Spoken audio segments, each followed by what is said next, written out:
الحقيقة الفيديو ده جه ردا على أسئلة وتعليقات كتير جات لي منكم على فيديو ازاي تختار اللابتوب المناسب ليك، وكل واحد بيكتب لي في الكومنتات عن إمكانياته وميزانيته وعايز يعرف يجيب إيه بالظبط يناسبه وما يضيعش فلوسه. فعشان كده جمعت كل خبرتي ورأيي الشخصي عشان أساعدكم تختاروا من أول لابتوب اقتصادي لحد أقوى وحش موجود في السوق. ولو عندك سؤال أو تجربة شاركنا بيها في الكومنتات لأننا بنستفيد من بعض. وقبل ما نبدأ الفيديو ما تنساش تعمل لايك وسبسكرايب وفعل زر الجرس عشان يوصلك كل جديد، ويلا بينا نبدأ الفيديو.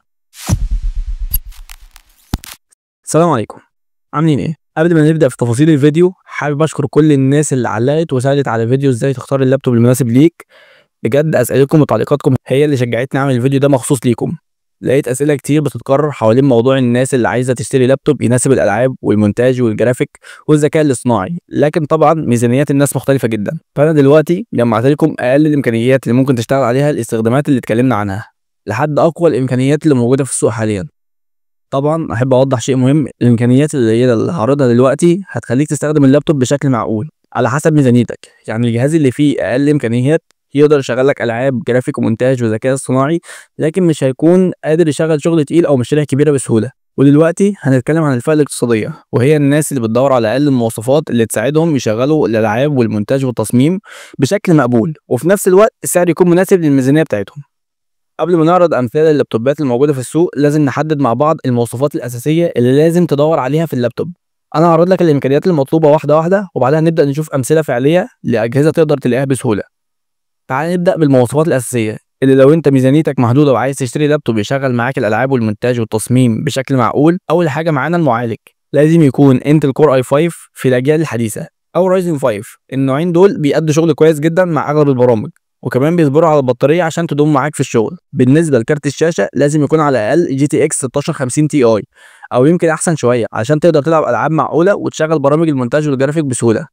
والرامات طبعا 16 جيجا بايت، دي نقطه البدايه لو عايز نظام سلس ومش تقيل وانت شغال، وكمان تقدر تفتح برامج وتشتغل على اكتر من حاجه في نفس الوقت. اما التخزين يفضل انه يكون اس اس دي 256 جيجا او اكتر عشان الجهاز يشتغل بسرعه والبرامج تفتح من غير مشاكل، وكمان يكون في مكان تضيف فيه هارد اتش دي دي لو عايز مساحه اكبر للمشاريع الكبيره. اما الشاشه يبقى حاجه كويسه زي شاشه اي بي اس مقاس 15.6 بوصه علشان تشتغل على الوان حلوه ونقاء صوره كويس، وده مهم جدا في التصميم والمونتاج. المواصفات دي هتديك اداء كويس وتمشي لك اغلب الاستخدامات اللي قلنا عليها. مش احسن واحد في السوق، لكن هتلاقي فيه توازن رائع بين السعر والاداء وتشتغل عليه من غير تعب. طب دلوقتي ايه اللابتوبات الموجوده في السوق اللي فيها المواصفات ديت؟ خلينا نبدا بديل جي 15. الجهاز ده بيتميز بمعالج قوي اللي هو الكور اي 5 الجيل العاشر، وكارت شاشه جي تي اكس 1650 و16 جيجا رام مع 512 جيجا اس اس دي، وشاشه اي بي اس 15.6 بوصه. الاداء عنده ممتاز للالعاب والمونتاج، والجهاز نفسه متين وتقيل شويه، يعني مش هتلاقيه خفيف في التنقل، ودي حاجه بتعجب الناس اللي عايزين جهاز يتحمل الشغل التقيل. لكن المشاكل الواقعيه اللي انا لقيتها ان الجهاز ساعات بيواجه مشاكل تقطيع او بطء خاصه مع العاب معينه، وكمان ممكن الجهاز يسخن زياده لو اشتغلت عليه لفترات طويله. غير ده البطاريه عنده متوسطه ومش بتكفي الاستخدام الطويل بعيد عن الشاحن. وفي ناس برضو قالوا ان في شويه مشاكل في السوفت وير. بعد كده نروح لجهاز اتش بي فيكتوس 15. المميز فيه انه بيجي بمعالج حديث وشاشه بفريمات عاليه، عندك شاشه 144 هرتز في الجهاز ده بتخلي تجربه الالعاب سريعه وسلسه، وتصميمه كويس جدا. كمان الجهاز بيشتغل كويس في المونتاج والبرامج التقيله، لكن العيوب اللي ظهرت من تجربه الناس ان جوده الخامات مش احسن حاجه، والمفصلات بتاعته مش صلبه ممكن تتاثر لو نقلت الجهاز كتير. كمان في مشكله التسخين مع الاستخدام الطويل، والبطاريه بتخلص بسرعه حتى مع الشحن السريع. الناس لاحظت كمان ان محتاج تعديل شويه في الوان الشاشه لما تستخدمه لاول مره. والجهاز اللي بعده اسوس توف جيمنج. الفئه دي من اسوس انا جربت جهاز منها، هو فعلا بيشتغل كويس جدا في الالعاب والمونتاج، وكمان نظام التهويه عنده قوي فمش هتحس بسخونه حتى وانت شغال عليه لفتره طويله. بالنسبه للعيوب اكتر حاجتين بيضايقوني انا شخصيا صوت المراوح العالي، يعني لو بتشتغل في مكان هادي هتلاحظ الصوت، وكمان البطاريه بتخلص بسرعه ومش هتقعد معاك لو انت بره البيت او المكتب. اما التصميم مش اللي يخطف العين، لكن هو عملي وصلب. واخر جهاز معانا في الفئه ديت لينوفو ليجون 5، مشهور بأدائه العالي ونظام تبريده الممتاز اللي بيخلي المعالج والكارت شغالين على كفاءة لفترات طويلة، والشاشة بتاعته ممتازة جدا، ودي ميزة مهمة لمصممي الجرافيك. والعيوب اللي بانت من تجارب الناس ان سعره اغلى شوية في الفئة الاقتصادية، وكمان صوت المراوح بيطلع عالي اوقات مع الشغل التقيل. باختصار الاجهزة دي كلها هتديك قيمة كويسة وتساعدك تشتغل على الالعاب والمونتاج على قد الميزانية بتاعتك، بس لازم تبقى عارف عيوب كل جهاز وتختار اللي يناسب ظروفك واستخدامك. ودلوقتي نطلع مستوى اعلى شويه ونتكلم عن الفئه المتوسطه، الفئه اللي بتجمع بين الاداء العالي والسعر المعقول، ودي مناسبه جدا للناس اللي شغلهم تقيل شويه في المونتاج والتصميم والجرافيك او حتى التدريب على الذكاء الاصطناعي، لكن مش عايزين يدفعوا رقم كبير قوي ولا يدفعوا رقم صغير قوي. خلينا نحدد مع بعض المواصفات اللي لو لقيتها في اللابتوب تعرف فورا انك داخل في الفئه دي. اول حاجه كالعاده معانا المعالج يكون رايزن 7 او انتل كور اي 7 الجيل الاحدث. طبعا كل ما كان احدث كل ما الاداء احسن واستهلاك الطاقه اقل. وكارت الشاشه عندك ممكن تبدا من RTX 3070 او ما يعادله، وده هيفرق جدا في الريندر وسرعه الالعاب والتعامل مع برامج زي بلندر او بريمير. ورامات طبعا 32 جيجا، ودي النقطه اللي بتديك راحه فعليه في الشغل خصوصا لما تفتح برامج تقيله او مشاريع فيها لايرز وملفات كبيره. والتخزين يكون SSD 512 جيجا او 1 تيرا على الاقل. والشاشه طبعا تكون شاشه IPS او OLED عشان تاخد الوان مظبوطه وتجربه مريحه اثناء الشغل الطويل. والمواصفات دي تعتبر نقطه التوازن المثاليه بين السعر والاداء، واللي بتخليك تشتغل براحتك على اي مشروع تقيل من غير لا تهنيج ولا سكونه مبالغ فيها. واول جهاز معانا Asus ROG Zephyrus G15. يا رب اكون نطقته صح. بس الجهاز ده من اكتر اللابتوبات اللي الناس بتتكلم عنها في الفئه دي، وده مش من فراغ. بيجي ومعالج رايزن 7 مع كارت RTX 3070 واداؤه فعلا ممتاز سواء في الالعاب او المونتاج. الشاشه الوانها مريحه جدا للعين والتصميم خفيف وسهل في التنقل. لكن من ناحيه العيوب في ناس اشتكوا من شويه مشاكل بسيطه في التحديثات في نسخ معينه، وكمان سعره اعلى شويه من المنافسين. بس لو بتدور على توازن بين الاداء والقابليه للتنقل فاللابتوب ده من اقوى الاختيارات اللي ممكن تلاقيها في السوق. واللابتوب اللي بعديه HP Omen 16، ده بقى من الاجهزه اللي ليها سمعه كويسه في الاداء والثبات. المعالج i7 مع كارت RTX 3070 بيقدم اداء ثابت جدا في الالعاب والمونتاج، والتبريد بتاعه محترم وجوده التصنيع كويسه. العيوب بتاعته البطاريه عمرها مش طويل قوي وهتحتاج تشغله على الشاحن اغلب الوقت. كمان صوت المروح ممكن يبقى مسموع لو بتضغط عليه جامد. بس غير كده الجهاز عملي جدا وهيعجبك لو بتستخدمه في مكان ثابت. والجهاز التالت معانا في الفئه دي لينوفو ليجون 7. ده جهاز معروف جدا في عالم اللابتوبات الموجهه للاداء العالي، بتتميز بقوه في الاداء وجوده تبريد ممتازه بتخليه يفضل ثابت حتى مع ضغط الشغل.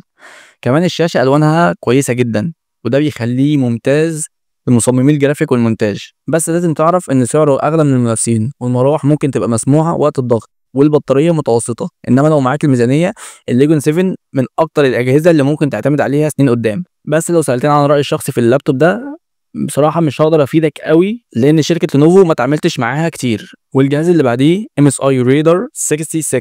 الجهاز ده معمول للاداء العالي جدا بمعالج i7 او رايزن 7 مع RTX 3070 وبيقدم تجربه العاب ومونتاج قويه جدا. الشاشه فيها فريمات عاليه جدا والتصميم شبابي ومليان RGB واداؤه تحت الضغط ممتاز. لكن خليك عارف انه تقيل شويه وصوت المراوح واضح لما الجهاز بيشتغل باقصى قوته، وسعره برضه في العالي.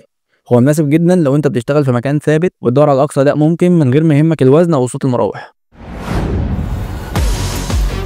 تعال بقى نطلع للليفل الاخير، الفئه العليا او زي ما بنسميها وحوش الاداء، الاجهزه اللي مش معموله لاي استخدام عادي. دي الفئه اللي بتخاطب الناس اللي عايزه افضل اداء ممكن مهما كان السعر، سواء كنت بتشتغل في المونتاج 3D تطوير الذكاء الاصطناعي او حتى جيمر محترف. خلينا نحدد الاول الامكانيات اللي لو لقيتها في اللابتوب تبقى رسمي دخلت عالم الوحوش. عندك المعالج انتل كور i9 او رايزن 9 HX سيريس، كارت شاشه RTX 4090 او 5090، والرامات 64 جيجا بايت او اكتر، والتخزين SSD 2 تيرا. الشاشه عندك ممكن تكون ميني ليد او اوليد بدقه QHD او 4K، وفريمات 240 هرتز او اعلى. وطبعا قصاد الامكانيات دي كلها انت محتاج تبريد جبار عشان خاطر الجهاز يقدر يشتغل بسلاسه. والمواصفات دي بتخليك فعلا تتعامل مع اللابتوب كانه ورك ستيشن متنقل بيشغل كل حاجه مهما كانت تقيله، مع ريندر مشروعات ضخمه لتدريب نماذج الاي اي لالعاب التريبل اي باعلى اعدادات. وبصراحه وانا بدور على جهاز مناسب للفئه دي لقيت Asus ROG Zephyrus 18. ده من اقوى الوحوش اللي Asus عملتها. بيجي معالج i9 HX وكارت شاشه RTX 4090 واداؤه بيكسر اي اختبار في الاداء. الشاشه ميني ليد بدقه QHD وفريمات 240 هرتز، ودي بتدي تجربه رهيبه سواء في الالعاب او الشغل الاحترافي. نظام التبريد عنده قوي جدا ومتصمم عشان يتحمل الضغط المستمر. اما العيوب الجهاز حجمه كبير ووزنه تقيل يعني مش عامل للتنقل خالص. كمان البطاريه ادائها متوسط لان التركيز كله على القوه. بس لو بتدور على وحش فعلي يشيل اي شغل مهما كان فده من اقوى الخيارات اللي موجوده في السوق. والجهاز اللي بعديه MSI Titan GT77 HX. الجهاز ده بيتقال عليه ديسكتوب ريبليسمنت مش لابتوب عندك معالج i9 HX وكارت شاشه RTX 4090 بيقدموا اداء خارق في كل المجالات، من الالعاب لبرامج الريندر التقيله. شاشات 4K بتدي سطوع ودقه الوان ممتازه جدا ومناسبه لاي مصمم او مونتاج محترف. العيوب: سعره ضخم ووزنه تقيل جدا، والتبريد رغم قوته بيطلع صوت عالي تحت الضغط، لكن الاداء هنا فعلا اعلى ما يمكن توصل له في لابتوب. والاجهزه دي مش لاي حد، دي للفئه اللي فعلا شغلها محتاج قوه مطلقه، الناس اللي بتشتغل على مشاريع ضخمه او بتحتاج يعتمدوا على جهاز ما يغلطش. بس لازم تكون عارف ان السعر بيبدا من فوق ال 100,000 جنيه وبيزيد بسهوله حسب النسخه. فلو انت بتدور على اقصى اداء ممكن في عالم اللابتوبات، الاجهزه دي هي المكان اللي تقف عنده وتقول انا مش محتاج ديسكتوب، اللابتوب ده كفايه. بص بقى يا صديقي، كلمه صغيره كده عايزك تعرفها: لو انت استخدامك تقيل فعلا ومحتاج اقوى اداء ممكن، الاجهزه دي هتديك اداء جبار سواء في الانتاج او المونتاج او الذكاء الاصطناعي. بس لازم تبقى عارف ان اللابتوبات دي معموله للناس اللي محتاجه قوه متنقله فعلا. لكن لو انت مش ناوي تتنقل بيه كتير وهتسيبه في البيت اغلب الوقت، انا رايي بصراحه انك بدل ما تدفع مبلغ ضخم في لابتوب تعمل سيت اب محترم يكون اقوى وارخص. يعني تجيب PC ثابت بمعالج وكارت شاشه اعلى وشاشه كبيره الوانها احسن وكمان مساحه تبريد افضل. النتيجه اداء اعلى، ترقيه اسهل، وسعر اقل. بس لو السفر او التنقل جزء من شغلك، ساعتها اللابتوبات دي تستحق كل جنيه فيها. وفي الاخر برضه ما ينفعش تختار اللابتوب المناسب على حسب الميزانيه لوحدها او الاستخدام لوحده، لان الحقيقه مفيش حاجه اسمها احسن لابتوب، في حاجه اسمها ايه اللي يناسب استخدامي بالمبلغ اللي معايا. اللي يناسبك ممكن ما يناسبش غيرك، والعكس صحيح. فقبل ما تشتري ركز على احتياجك الحقيقي مش على الارقام او الماركه. وطبعا الفيديو ده معمول بعد بحث وتجربه واراء ناس كتير، بس في الاخر كلنا ممكن نغلط او نكون فاتنا تفصيله. فلو في نقطه شايف ان غلطت فيها او عندك راي تاني اكتب لي في الكومنتات وصحح لي. وكمان لو عندك اي سؤال او استفسار عن اختيار اللابتوب سيبه في الكومنتات وهنرد عليك او نعمل عنه فيديو مخصوص. وما تنساش تعمل لايك وسبسكرايب وتفعل زر الجرس علشان يوصلك كل جديد. اشوفكم الفيديو الجاي. السلام عليكم.